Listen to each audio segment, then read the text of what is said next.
There's a new push to remix the flag with two more stars, DC and Puerto Rico. Neither of them are states, which means they don't have a voting member in Congress.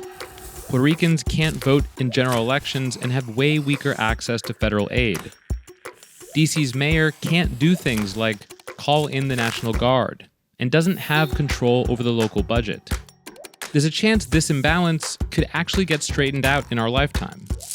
Democrats have introduced bills for Puerto Rico, and the House voted to pass one that would make DC a state. And the debate for both has the kind of talk you hear a lot on the campaign trail. It's about equality. It's about democracy.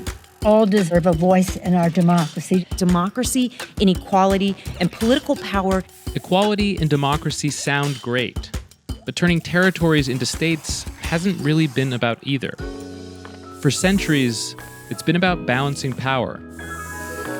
When the southern-ish territory of Missouri applied for statehood in 1819, it upset a Congress that was evenly split between 11 free and 11 slave states. So, they made a deal to break Massachusetts into Massachusetts and Maine. And this kept going. Arkansas for Michigan, Florida for Iowa, Texas for Wisconsin. The exchange deals lasted up until the 1950s, when President Eisenhower, a Republican, was pressed by Democrats to make Alaska a state if he wanted to get Hawaii into the Union.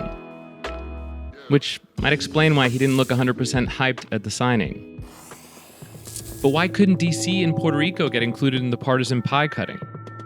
Back in 1901, the Supreme Court decided that Puerto Ricans couldn't be citizens because they were an alien race and thought governing by Anglo-Saxon principles might be impossible. So colonization remained the Anglo-Saxon way. DC has been a black city for a long time, which made it an easy target for segregationists and former slaveholders in Congress, like a senator from Alabama who argued against allowing people there to vote by comparing them to rats.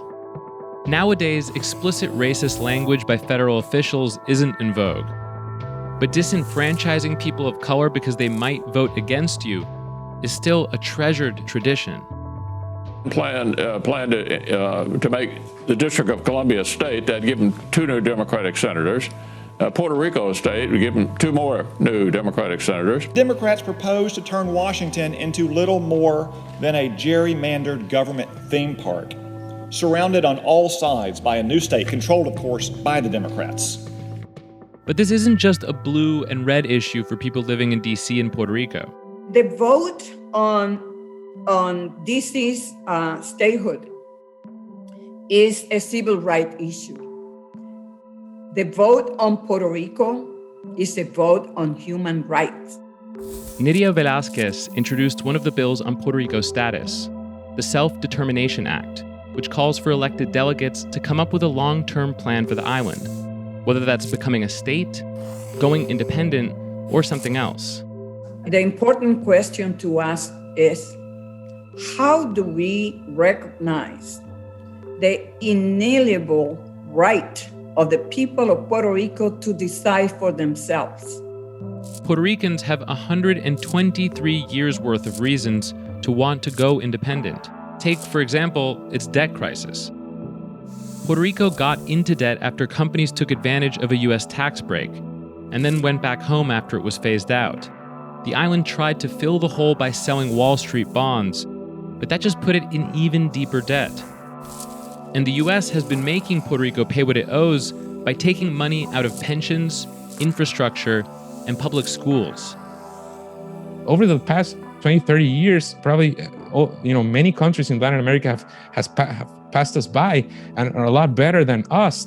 To say that all this somehow was caused or would be worse under a sovereign Puerto Rico is kind of crazy, because we have been under the American flag all this time. The flag is supposed to symbolize democracy, but if you ask some Puerto Ricans, the most democratic path doesn't involve being ruled by that flag. We could enact tomorrow, 100% of Puerto Ricans, the perfect government that we wish, but tomorrow Congress, through a statute, could do away with all that.